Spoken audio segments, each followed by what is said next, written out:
2 late night jogging stories. Story 1. I like to jog later in the evening, sometimes even super late. In my town, there's a lot of douchebags, weirdos, and immature pervs that go to my gym, so I tend to do most of my exercise elsewhere. And there's a certain solitude about running at night when you have the streets to yourself. It's just me, my headphones, and the streetlights. And sometimes, if I'm lucky, even a light rain. And nobody stares at me or nobody hits on me out here, just the way I like it. But I ran into a different set of problems last night, no pun intended. It was after midnight and I had just rounded the corner of J Street and Sycamore. Tonight I had gotten lucky as light rain began to pelt me softly. I was close to downtown, and this is a good, quiet, nice neighborhood. There are not many streetlights here, which I prefer. It had just started to rain as I passed the only light on the street. Old Victorian houses line this street, and most people slept with their front porch lights on this side of town. I pulled my hoodie over my head and steadied my pace, enjoying the night. To me, this is bliss. It was October and cool out, just perfect jogging weather. That's when a dark-colored van suddenly pulled up beside me. I was stunned because I hadn't heard this van or seen any headlights from behind. The person had been driving with their lights off, and this vehicle was particularly silent. I quickened my pace, keeping an eye on the van. I couldn't make out who was driving. The street was dark, and the van had tinted windows. It creeped beside me. I finally grabbed my phone and dared to slow to a brisk walk, acting as though I were making a call. To my shock, this did not deter the van. If I were calling the police, they didn't seem to care. Of course, this alarmed me, but apparently not enough. I finally put the phone back in my pocket and decided to jog towards an area that was well lit. I turned at the end of the street, heading for the downtown square. I glanced over as the van turned with me. A streetlight lit up the vehicle just long enough for me to see the person driving was wearing one of them horrific clown masks. And granted, this was about the time that all this clown epidemic was going on, and mind you, some of those people meant business. This was especially creepy, and I decided right there it was time to call the police. Now, I didn't make it that far, though, because I ran smack dab into something. And it was another person. My cell phone flung across the sidewalk and I landed on my butt, thankfully not hitting my head on the concrete. I felt a hand swipe my face and I realized somebody had placed duct tape over my mouth. Just like that, I was being drugged by my arms to the vehicle. It's important to note that this happened in a matter of seconds. There was obviously more than one person in on this. I couldn't scream or even fight back. I was halfway in the back of the van when an older gentleman standing in his doorway yelled for them to let me go. The man driving had jumped out to assist the guy who had grabbed me. They shoved me into the street and fled, the tires of the van burning rubber. There was no tag on the van, but I recognized it as an older black Ford. The man that had saved me came out and took the tape off my mouth. I was so stunned all I could do was lay there. I was so grateful that I even gave him a hug, and he possibly saved my life. The men in the van were later arrested and charged with attempted kidnapping. As for me, I still jog at night. I tried to jog earlier, and now I carry a high-powered flashlight and potent pepper spray. Not the pepper spray you see at your local convenience stores, because that junk doesn't work. Don't make the mistake I did. If anybody seems suspicious, call the police right away, especially that time of night.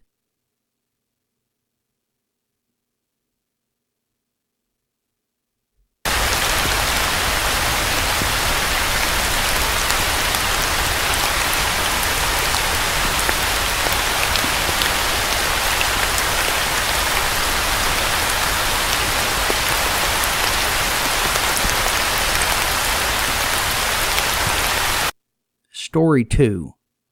This story is allegedly true. I'm a 35-year-old male.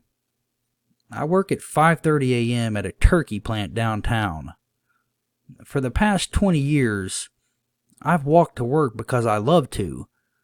There's nobody on the street at this time, and I stop in at a local donut shop for a quick bite to eat and a cup of coffee. Then I'm off, sometimes taking the coffee with me. I usually wind up getting a ride home 99% of the time. I do have a vehicle, but choose to get a greater portion of my exercise from this 2-mile walk every morning. It's become more of a ritual, I suppose, now that I think about it. Last Tuesday morning started out like any other day. I woke up at 4 a.m., and this gave me an hour and a half to make the walk and get my breakfast. I left the house a little after 4, and the morning was beautiful. I love hearing the sound of the morning birds just before, the sun comes up. There was a slight rainfall, and I didn't mind this. I only drive when it pours. The month was September, and it was a cool, brisk morning. The stars were still out, and it was simply just another great hour and a half of solitude. I got a few donuts and drank half of my coffee, and I hit the road again. At this point, it was about 4:30. I still had an hour to get to work, and I could enjoy my walk. I was ahead of schedule. I was now downtown. Occasionally, an early bird would drive by, most likely headed to work like me. Other than that, the streets were quiet and pretty dark. I passed by some clothing shops and a barber shop. The rain continued. That's about when I seen a man up ahead walking towards me. This was strange to me because I rarely encountered anyone on foot at this time of morning. He was about a block away and appeared to have some kind of hood on his head. He was impressively tall, too. He appeared to be dressed in all dark clothing. I didn't think much of it as I continued toward him. I watched him for a few minutes. Then he did something that was peculiar and set up a red flag in my head. He ducked into an alley that was a dead end. I knew this because it was the alley between the pawn shop and mercantile store. There were no doors or windows or escape outlets in the alley, just a cement wall that was as high as the buildings.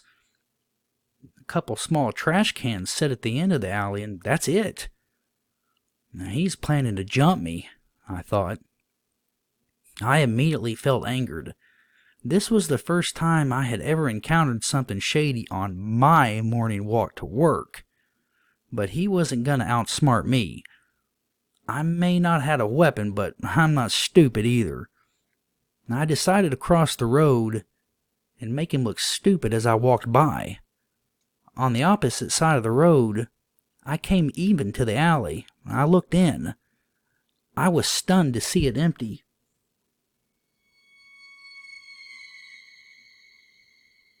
I stopped, my mouth wide open.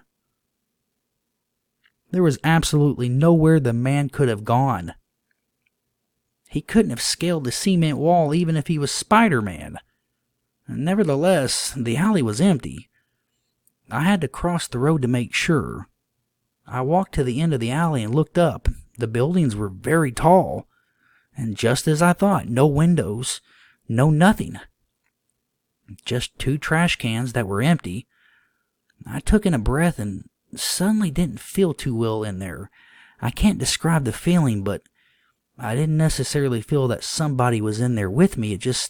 I felt a little bit ill and shaked. I got out. When I had come to the opening, I took another glance back in the alley. I had not imagined the figure. There's no way. I had seen it. I had actually watched him for the greater part of 3 to 4 minutes.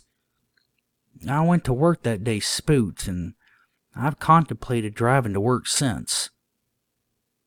I don't know exactly what I saw, but I do know it wasn't living. It was either a ghost or some type of shadow person. I just pray that it wasn't a bad omen of things to come.